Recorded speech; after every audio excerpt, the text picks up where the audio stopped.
वंदे मातरम। आप सभी का चर्चाएं खास में स्वागत है। मैं हूं संजय गिरी गोस्वामी और आज हम बात करेंगे कि क्यों सुलगी दिल्ली। जी हां, दिल्ली में फिर तनाव पसरा है। 16 अप्रैल को हनुमान जयंती के मौके पर जिस तरह हिंसा भड़की उसके बाद पुलिस तुरंत एक्शन में आ गई है। अब तक 25 आरोपियों की धर पकड़ हुई है। शासन और पुलिस का काम अपनी जगह है, लेकिन सवाल ये है कि आखिर बार बार क्यों सुलगती है दिल्ली।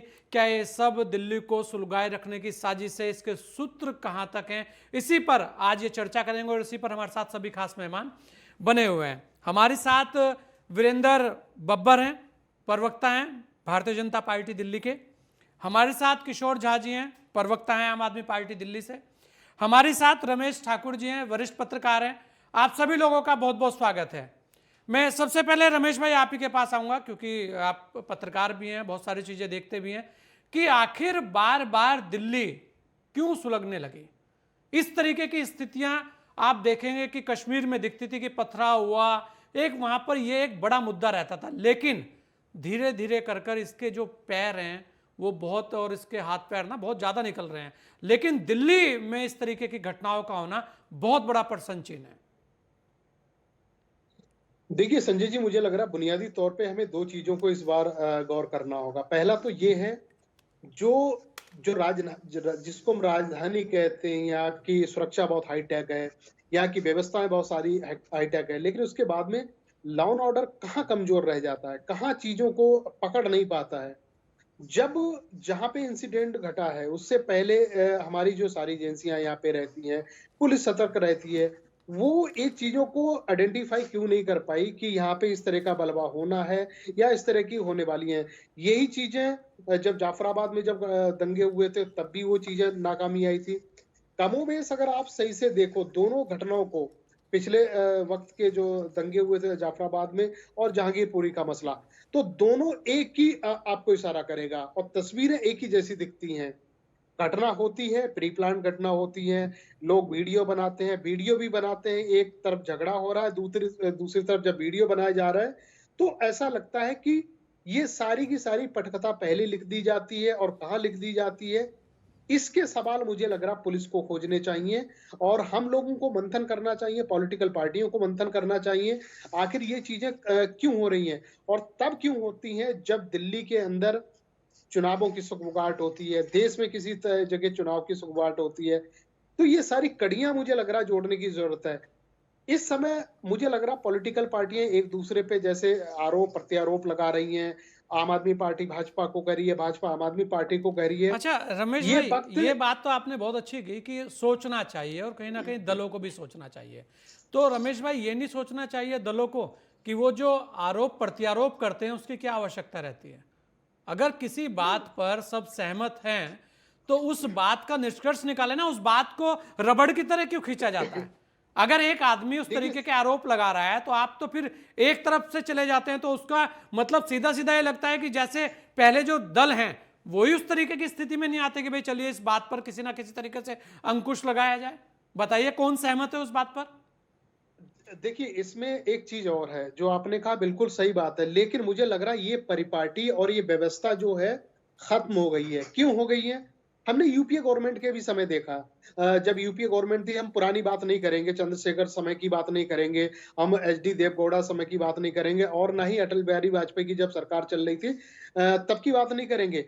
उनकी हुकूमतों में और अब की जो मौजूदा हुकूमत है, एक अंतर है। वो अंतर ये है, जब इस तरीके इंसिडेंट होते थे तो सर्वदलीय बैठक बुलाई जाती थी, बुद्धिजीवी वर्ग को बुलाया जाता था और एक डिफेंस से पुराने जो जितने भी रिटायर उनको बुलाया जाता था, पूछा जाता था, हल निकाला जाता था कि ये स्थितियां कहाँ बिगड़ रही हैं, दो धर्म के लोग क्यों लड़ रहे हैं, उनके बीच में कन्फ्लिक्ट कहाँ पे हो रहा है। ये चीजें नहीं हो रही हैं, रमेश बिल्कुल भाई, गैप हो रही एक है। चीज और भी नहीं हो देखिए, रही है, एक चीज और भी नहीं हो रही है कि वो सर्वदलीय जो बैठक है उसकी जिस तरीके से मांग विपक्ष को करनी चाहिए थी ना, और आगे आकर उसका एक श्रेय किसी ना किसी एक बड़े दल को लेना चाहिए था, वो भी कोई लेने को तैयार नहीं है। दिक्कत कहाँ है कि विपक्ष में ही विपक्ष है, वहां तो सबसे बड़ी फूट वहां आपस में ही है।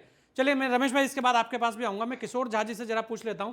किशोर भाई, कैसे देखते हैं आप दिल्ली की जिस तरीके की स्थितियां आपको लगती है, क्योंकि आम आदमी पार्टी भी वहां एक शासन में है, ये अलग बात है कि पुलिस पर उसका कोई भी एक अंकुश भी नहीं है, हक भी नहीं है, एक तरीके से वो बिल्कुल अलग है। लेकिन फिर भी क्योंकि आप वहां सत्ता चला रहे हैं, सरकार चला रहे हैं, तो कहीं ना कहीं आपकी जिम्मेदारी भी बनती है कि उसे किसी ना किसी तरीके से इस तरीके की घटनाओं से दिल्ली को दूर रखा जाए। जी देखिए संजय भाई, ये 21वीं सदी के भारत के लिए और 21वीं सदी के भारत की राजधानी के लिए बड़ा दुर्भाग्यपूर्ण है और ये बड़ा दुखद है कि आज इस वक्त भी जब पूरी दुनिया चाइना 20 ट्रिलियन डॉलर की इकोनॉमी पे पहुंचने वाला है और हम लोग जो है यहाँ पे छोटी छोटी बातों पे हमारे नेता हमारे देश की जनता को, हमारे देश की राजधानी को जलाने पे मैं आपको बताऊंगा, आप कारणों की समीक्षा कर रहे थे तो मैं एक छोटा सा आपको उदाहरण दूं। कुछ दिन पहले आपने देखा कि दिल्ली के मुख्यमंत्री, जो चुने हुए मुख्यमंत्री तीसरी बार के हैं, उनके घर के ऊपर उनकी अनुपस्थिति में उनके माता पिता जब घर पे थे, अटैक होता है, एक जानलेवा हमला होता है और उस जानलेवा हमले के आरोप में 8 लोगों को दिल्ली पुलिस गिरफ्तार करती है। उन 8 लोगों को 14 दिन के बाद, केवल मात्र 14 दिन के बाद जो है उनको बेल भी मिल जाती है, वो बाहर भी आ जाते हैं और बाहर आने के बाद बाकायदा भाजपा के कार्यालय के अंदर भारतीय जनता पार्टी के प्रदेश अध्यक्ष उन लोगों को सम्मानित करते हैं, फूल माला पहना के उनका हौसला बढ़ाते हैं। तो एक प्रकार से भारतीय जनता पार्टी पूरे देश के गुंडे मवालियों को, दंगाइयों को एक संदेश दे रही है कि भाई आप जो है इस तरह की गुंडागर्दी, इस तरह की हरकतें करते रहें, भाजपा आपके पक्ष में खड़ी है, आपको बचाएगी भी और आपको साथ के साथ सम्मानित भी करेगी।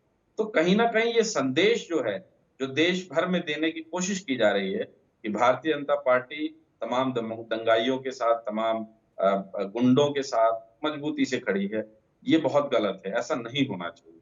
और जहां तक जहांगीरपुरी के दंगों की हमने बात की, तो 2 दिन पहले बड़े जोर शोर से भारतीय जनता पार्टी ने एक फोटो घुमा के बताई कि भाई ये आम आदमी पार्टी का मास्टरमाइंड है। वो आज हमारी पार्टी के नेताओं ने प्रेस कॉन्फ्रेंस करके उसकी भी पोल पट्टी खोल दी कि जो अंसार, जिसको मुख्य साजिशकर्ता बताया जा रहा था तथाकथित तौर पे, वो साजिशकर्ता भारतीय जनता पार्टी का नेता निकला और भारतीय जनता पार्टी के जो वहां के नेता हैं और बड़े-बड़े नेता हैं, उनके साथ, आदेश गुप्ता जी के साथ और बाकी लोगों के साथ उसकी फोटोज सरफेस हुई हैं।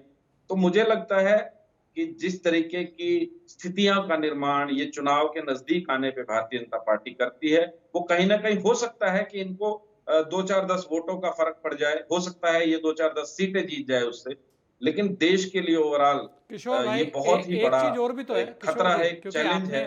जो और बातें बोली वो बहुत महत्वपूर्ण है। उसमें एक चीज ये भी है कि जिस तरीके से आज लोग, क्योंकि ये फोटो वाली बात पर मैं आपकी बोल रहा हूं और शायद इससे आप सहमत भी होंगे कि 4 दिन पहले तक मैं घूमता रहा बीजेपी के साथ और उससे 4 दिन पहले तक मैं घूमता रहा कांग्रेस के साथ, फिर आपको लगा कि ये काम का है, वो आपने भी दरवाजे खोल दिए। तो उसको लेकर कभी पार्टियों ने एक देखा है उसका बैकग्राउंड कि क्या है? कभी भी। ये सभी दलों के साथ है।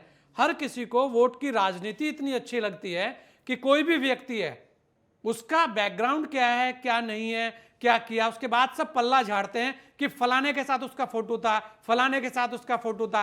अरे भाई, राजनीतिक आदमी कहीं भी जाएंगे, कहीं भी उठेंगे, कहीं भी बैठेंगे, दुनिया भर के लोग आते हैं, फोटो खिंचाते हैं। तो ये जो चीज है, इसे कौन सही करेगा किशोर जी? इस पर भी तो मंथन होना चाहिए। मैंने ये जो मैंने फोटो की बात की, ये बात सिर्फ इसलिए की क्योंकि भारतीय जनता पार्टी उसे मुख्य साजिशकर्ता बता रही थी। तो मुझे लगा कि इस सवाल का जवाब देने की आवश्यकता है कि वो आपकी पार्टी का सदस्य है, पहली बात। और कल को दूसरी वो भी बात, किसी के फोटो ला देंगे, वो कहेंगे कि ये बिल्कुल, फलानी बिल्कुल, पार्टी के देखिए, हैं। तो ये फोटो की नेताओं के राजनीति साथ- से निकलकर ये भी देखना पड़ेगा कि वास्तव में इसकी जड़ कहां है और इसे कैसे खत्म किया जा बिल्कुल। सकता है।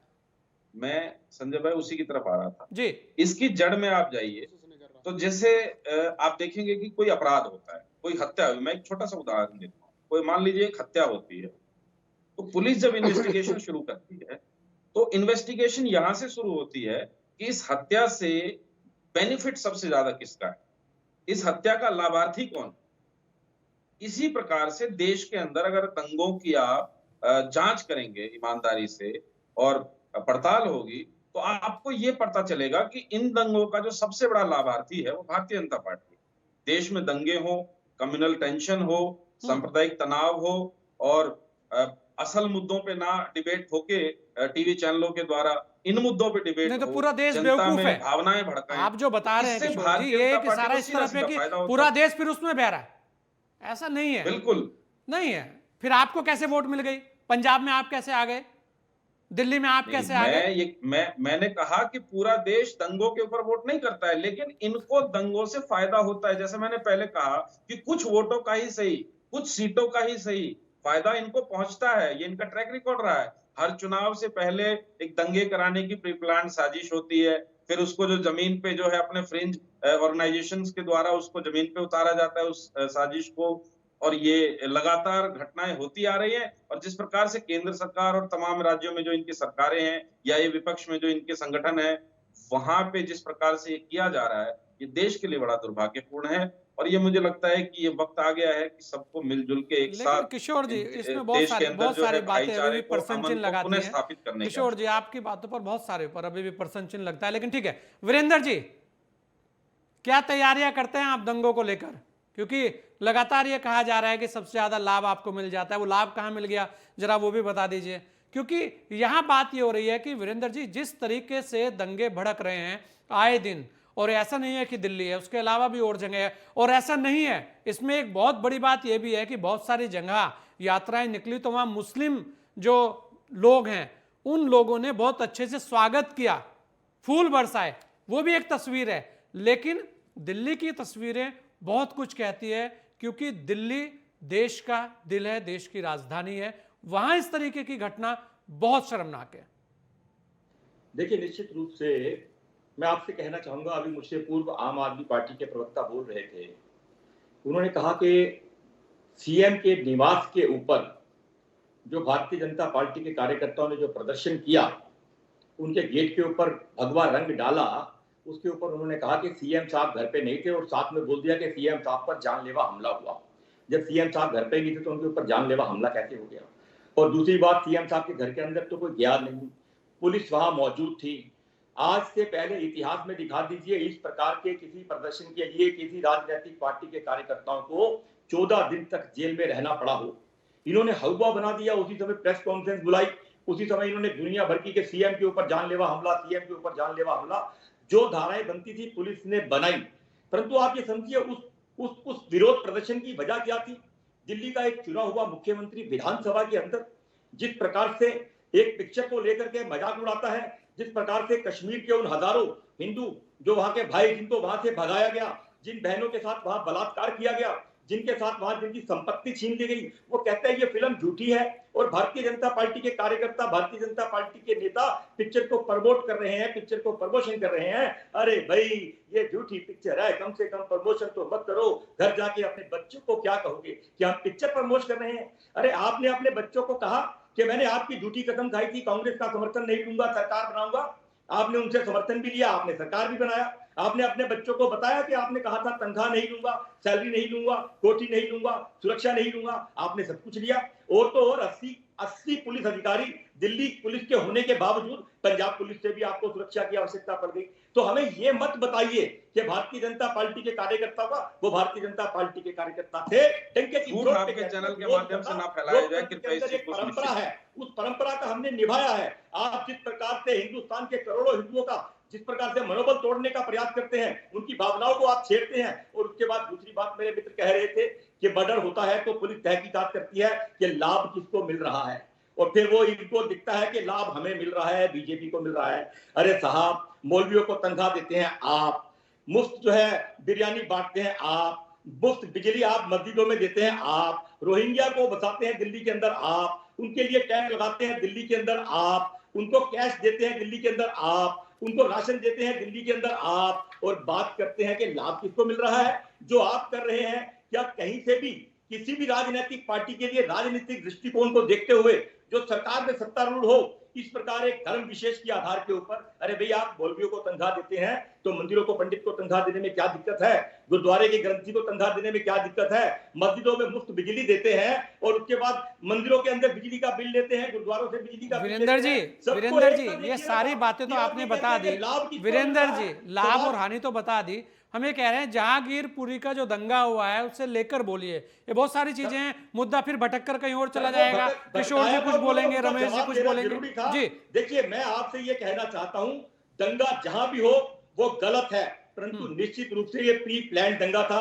आप देखिए जिस प्रकार से सीसीटीवी कैमरे की तारें काट दी गई, सीसीटीवी की रिकॉर्डिंग खत्म कर दी गई, सीसीटीवी के कैमरे तोड़ दिए गए, वो इतने पत्थर घरों के अंदर पहले से मौजूद थे, वो बम घरों के अंदर पहले से मौजूद थे, वो चाकू, वो तलवारें घरों के अंदर पहले से मौजूद थी, वो सामने चलती हुई पिक्चर आ रही है गोली चलाते हुए, वो सब पहले के अंदर पहले से उनकी तैयारी थी। और आप देखिए साहब, एक बात को समझिए, अवैध पिस्टल को अपने घर पे रखना कितना बड़ा अपराध, उसके बाद उस अवैध पिस्टल से गोली चलाना उससे भी बड़ा अपराध, और वो उससे भी बड़ी बात कि वो गोली दिल्ली पुलिस के अधिकारियों पर चलाना। आप ये समझिए कितनी बड़ी शय होगी, कितने बड़ी पीछे इनकी सपोर्ट होगी, इनके मनोबल बढ़ाने वाले ऐसे कितने लोग होंगे। चाहे वो शाहीन बाग का दंगा हुआ हो, चाहे ये दंगा हुआ है, शाहीन बाग में भी पहले निकल करके आया था आम आदमी पार्टी के नेताओं की भूमिका, और आज भी जब ये तहकीकात होगी तो ये भूमिका निकल के आएगी। आपको ध्यान दिलाना चाहता हूँ, दिल्ली पुलिस के अधिकारी जब तहकीकात के लिए उस व्यक्ति के घर गए तो वहां पर महिलाओं ने उनके ऊपर पथराव किया। ये पथराव ये कुछ कहता है, इसके पीछे की शय बताती है कि कानून का डर नहीं है, जिनको कानून का डर नहीं है, परंतु ये दिल्ली देश, तो वीरेंद्र जी, दिल्ली में कानून किसका? वीरेंद्र जी, दिल्ली में कानून किसका? बिल्कुल, दिल्ली के अंदर कानून भारतीय जनता पार्टी का है, केंद्र के अंदर भारतीय जनता पार्टी की सरकार उसी पर पर्सन चिन्ह।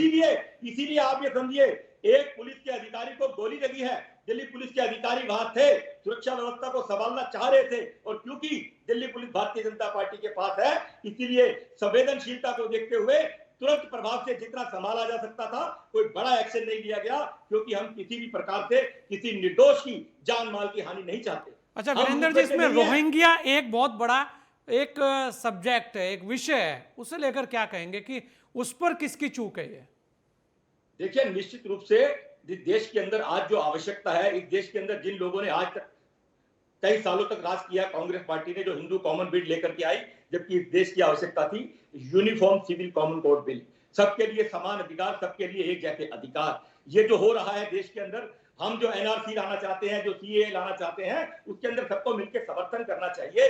वो केवल देश हित में है, उसके अंदर धर्म के आधार के ऊपर किसी प्रकार का कोई निर्णय। चलिए, बिल्कुल रमेश जी, बहुत सारी चीजें दोनों लोगों की आपने सुनी। किशोर जी, उसके बाद आपके पास भी आऊंगा, आपको भी पूरा मौका मिलेगा।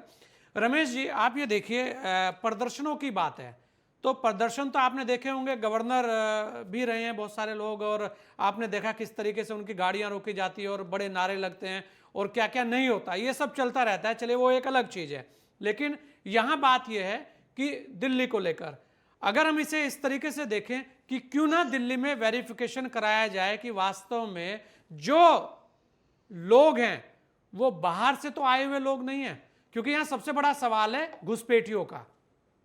ये इस सवाल पर कहीं पर भी चर्चा नहीं होती, कहीं पर भी बात नहीं होती कि वास्तव में कहीं ऐसा तो नहीं कि बाहरी घुसपैठिए जो आ गए हैं दिल्ली के अंदर, वो चाहते हैं कि यहां पर जो मुस्लिम, लोकल मुस्लिम हैं उनमें और जो अदर्स हैं हमारे, उनके बीच में आपस में कहीं ना कहीं तकरार रहे, तो उन्हें लाभ उसका मिलता रहे। उसे लेकर कोई भी आगे क्यों नहीं आना चाहता? इस एंगल पर क्यों बात नहीं होती? खाली आरोप प्रत्यारोप और फोटो की राजनीति। देखिए संजय जी, आप डिबेट के बिल्कुल मुख्य मुद्दे पे आ गए, जिस पे हमें बात करनी चाहिए थी उस पे हमारे दोनों मित्रों ने बात नहीं करी। अभी बब्बर साहब ने ये पूरा जो इंसिडेंट हुआ है, कमियां कहाँ पे है, कहाँ कहाँ कुछ हुआ, बिंदुवार तरीके से उन्होंने गिना दिया। ये जब आप एमसीडी को एक कर सकते हो, और तो ये चीजें जैसे आपने कहा वेरिफिकेशन होनी चाहिए, ये सेंट्रल गवर्नमेंट के हाथ में, यूटी राज है, इसमें आम आदमी पार्टी केजरीवाल साहब ये कह के बच जाएंगे कि लॉ एंड ऑर्डर हमारे हाथ में नहीं है, कई सारी चीजें हमारे वेरिफिकेशन तो उनके हाथ में है भाई, एक चीज उधर है तो एक चीज इधर है। देखिए, अब यहाँ पे जब वेरिफिकेशन, जब उनके हाथ की जब बात करते हो संजय जी, फिर राजनीति होने लगती है। कोई आपको ऐसा बोल्ड स्टेप आपको लेना पड़ेगा, वो उसको लेने के लिए आप स्वतंत्र हो, वो है सेंट्रल गवर्नमेंट। आम आदमी पार्टी को जिस तरीके से आपने तीनों एमसीडी को एक करा, उन्होंने कुछ नहीं किया और कुछ कर भी नहीं सकती थी। और हालांकि हुआ हंगामा बहुत ज्यादा हुआ। रोंगियों का जो मसला है बहुत बड़ा मसला है। 5 से 5.5 लाख रोंगिया इस समय दिल्ली में बसे हुए हैं। जी, इनको ये किसने एक बहुत बसाया? बड़ा सवाल है, इस एंगल ये पर कोई बात नहीं कर रहा। इस पे ठीक है, आम आदमी पार्टी ने बसाया है, ये मान लिया, आपने भी मान लिया, हमने भी मान लिया। नहीं, हमने नहीं लेकिन माना, वो उसको बसे कैसे हैं ये तो सबको पता है, उसमें नहीं किसी नहीं, मैं एक उस दल पे का ही आ कोई रहा हूं। हाथ नहीं है। देखो, मैं उसी पे आ रहा हूं। आपने हमने कैसे मान लिया? देखिए, इस समय जो चीजें चल रही है ना, वो अजीबो गरीब चल रही हैं। मानने पे आ रहा हूं मैं। हमने जबरदस्ती इसलिए आम आदमी पार्टी के सह पे, ठीक है, उनको झुग्गियां दे दी गई, उनको 25 गज का मकान दे दिया, जो भी सुविधा दे दी गई। लेकिन ये सुविधाओं पे रोकथाम करने के लिए सेंट्रल गवर्नमेंट पूरी तरीके से स्वतंत्र है। कोई भी ऐसा कानून लाए, कोई भी अध्यादेश ला सकती थी जो अरविंद केजरीवाल जी के ऊपर थोप सकते थे एलजी द्वारा। और ये कहा जाता है कोई भी बाहरी आदमी जिसकी वेरिफिकेशन हो चुकी है, वो यहाँ का नहीं है, वो नहीं बसना चाहिए। ये सेंट्रल गवर्नमेंट में यहाँ पे चूक गई है, ये उन्होंने नहीं कर पाया। जब सेंट्रल गवर्नमेंट की तरफ से ये चीजें नहीं हुई तो केजरीवाल साहब को फ्री हो गए, उनका हैंड बिल्कुल फ्री हो गया, उन्होंने बसा दिया। अब उनको जब बसा दिया तो उस बीच में उनका आधार कार्ड भी बन गया, उनका राशन कार्ड भी बन गया, तो वो वोट बैंक किसका हो गया? जाहिर सी बात है, रूलिंग पार्टी का हो गया, आम आदमी पार्टी का हो गया। ये मुझे लग रहा है भारतीय जनता पार्टी को खल रही है, ये चीजें उनको खल रही है। तो ये मुद्दा बहुत अच्छा था भारतीय जनता पार्टी के, जो उन्होंने हाथ से निकाल दिया। अब मुद्दे पे अगर आते हैं, ये झगड़ा कैसे हुआ, कैसे चीजें फैली, ये भारतीय जनता पार्टी के नेताओं को पहले पता था। ये सरकारों को, सेंट्रल गवर्नमेंट को पता था कि यहाँ पे ये चीजें हो सकती हैं, क्योंकि आजू बाजू में रोहिंग्याओं की तादाद बहुत ज्यादा है और छोटे मोटे घटनाओं में इनकी जो भूमिका भी सामने आ रही थी। तो ये सारी चीजें गृह मंत्रालय तक भी जा रही, क्योंकि कल मैं खुद स्पॉट पे गया था, कई लोगों से मैंने पूछा तो ये बताया कि यहाँ पे छुटपुट इनकी घटनाएं सरकार तक जा रही हैं और अमित शाह जी के पास भी शिकायतें जा रही। क्यों आप लोगों ने भाई उस पर कार्रवाई नहीं करी? क्यों उन चीजों को नहीं देखा? जब आप कोई चीजों, जब पर एक रमेश भाई, शरीर में एक कोई चीज तो है कि अब कार्रवाई करने का समय आ गया है, इस बात को तो मानेंगे। और कार्रवाई कौन करेगा? संजय जी, आप बताओ ना, उसके कार्रवाई नहीं, कौन बिल्कुल करेगा? वही जवाब हाँ, लेंगे। हाँ। और उसके अलावा सभी दलों को उसमें साथ देना चाहिए, क्योंकि बात दिल्ली की है। कौन सा दल इनको साथ नहीं दे रहा है? सब कांग्रेस कह रही है देना सर्वदलीय चाहिए। बैठक बुलाओ, अब अगर कुछ होता है तो आम आदमी पार्टी वो कह रही है कि हमें बुलाओ, हमारा जो भी सहयोग है। केजरीवाल साहब का पहले बयान आ गया, उन्होंने कह दिया इस घटना पे जो भी दोषी है उनको सजा मिलनी चाहिए। तो इसके बाद में रूलिंग पार्टी से आपको और क्या चाहिए? उन्होंने कह दिया। अब इसमें भारतीय जनता पार्टी की पूरी जिम्मेदारी बनती है, सरकार उनकी जिम्मेदारी बनती है। चलिए वो किशोर जी, सर्वदलीय बैठक आप बुलाए या रमेश किसी जी को ने बहुत बुलाए सारी और चीजें इसको- बताई। किशोर जी क्या कहेंगे आप? जी, अब आप सबका जवाब दीजिए, क्योंकि देखिए- उसके बाद जल्दी से बीजेपी के पास भी जाएंगे, समय भी कम है। जी जी संजय भाई, देखिए, जो रोहिंग्या मुसलमानों के ऊपर भारतीय जनता पार्टी छाती पीट रही है, मुझे ये बताइए कि किसी भी देश के अंदर कोई इलीगल माइग्रेंट अगर घुसता है तो कहां से घुसता है, कैसे घुसता है? या वो दिल्ली तक पहुंच गए, वो अपने देश से निकल के दिल्ली तक पहुंच गए, ये अपने आप में बहुत बड़ी सुरक्षा चूक है। होम मिनिस्ट्री इसके लिए लाइबल है, जिम्मेदार है, पहली चीज। दूसरी चीज, दिल्ली में केजरीवाल जी की सरकार ने एक भी किसी रोहिंग्या, देखिए दिल्ली के अंदर कानून है कि किसी इलीगल माइग्रेंट को हम कोई भी सुविधा नहीं दे सकते, मतलब we are not suppose to do that. और ऐसा कुछ भी नहीं किया जा रहा है जो इनके द्वारा भ्रम फैलाया जा रहा है। अगर वो बसे हैं तो मैं आपको बताऊं कि दिल्ली के अंदर एक किराएदार को अगर मकान चाहिए तो उसे भी पुलिस की वेरिफिकेशन से गुजरना पड़ता है। और इतनी बड़ी तादाद में वो अगर पीडब्ल्यूडी की डीडीए की लैंड्स के ऊपर, रेलवे की जमीनों के ऊपर झुग्गियां डाल के बसे हुए हैं, तो मुझे लगता है ये अपने आप में दिल्ली पुलिस और केंद्रीय गृह मंत्रालय के ऊपर बहुत बड़ा सवाल पैदा करता है कि वो इतनी बड़ी तादाद में यहां तक पहुंचे कैसे, वो यहां बसे हुए कैसे हैं और वो अभी तक यहां रुके हुए कैसे हैं। कोई भी इलीगल माइग्रेंट, उसको तुरंत ही अपने देश में उसको डिटेंशन में लेके बाहर भेजने की जरूरत है, अपने देश वापस भेजने की जरूरत है।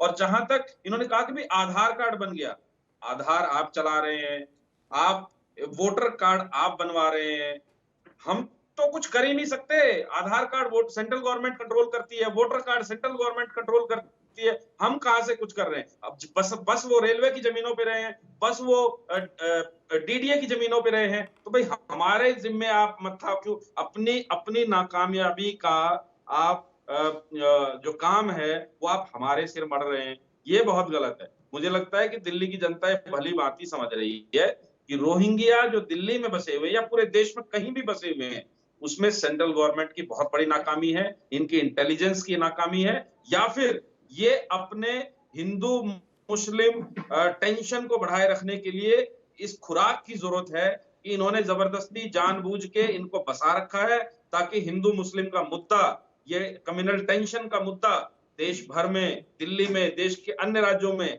जिंदा रहे, चलता रहे और इनकी राजनीति अच्छा की रोटी किशोर जी, सिकती रहे। वेरिफिकेशन तो होना चाहिए ना दिल्ली में अब?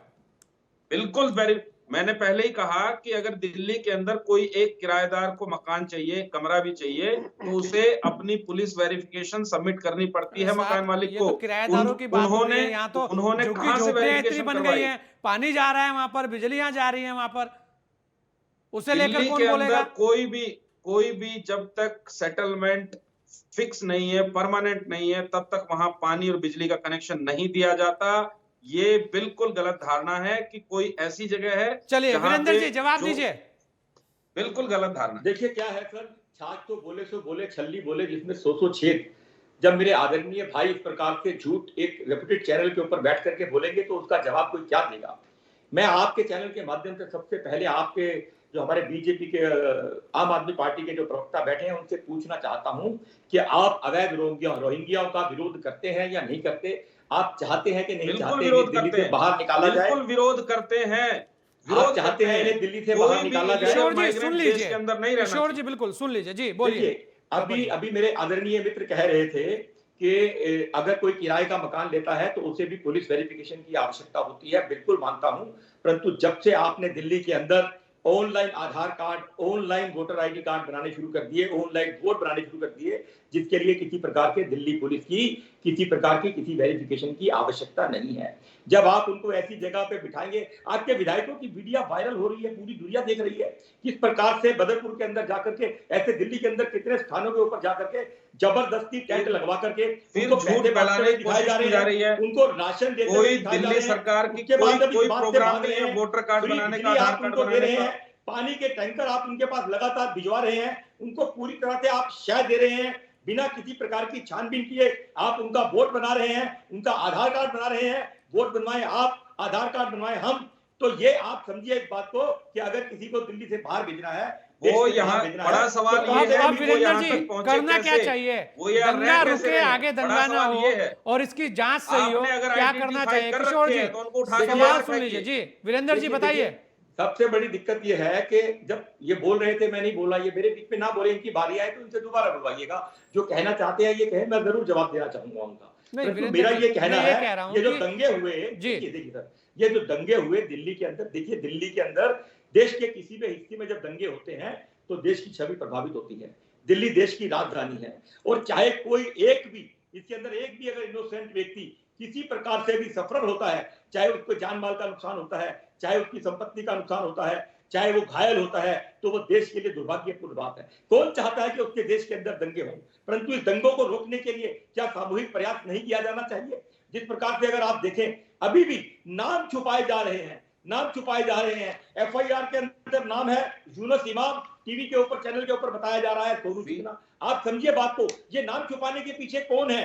और जब एक पुलिस अधिकारी तहकीकात करने के लिए आपके पास जा रहे हैं, किसी के घर जा रहे हैं, उनके ऊपर जब पथराव किया जा रहा है वहां की महिलाओं के द्वारा, देखिए चाहे शाहीन बाग ले लीजिए, चाहे हिजाब ले लीजिए, चाहे ये हनुमान जन्मोत्सव का मुद्दा ले लीजिए, आप समझिए इस बात को, सभी राजनीतिक दलों को जो देश हित की सोच रखते हैं, जो राष्ट्रवाद की सोच रखते हैं, चलिए उनको आगे आना चाहिए और कहीं ना आगे कहीं आकर सभी को इसमें एक सामूहिक प्रयास करना करने चाहिए। बिल्कुल, आप सभी लोगों ने अपना समय में दिया, इसके लिए आप सभी लोगों का बहुत बहुत धन्यवाद।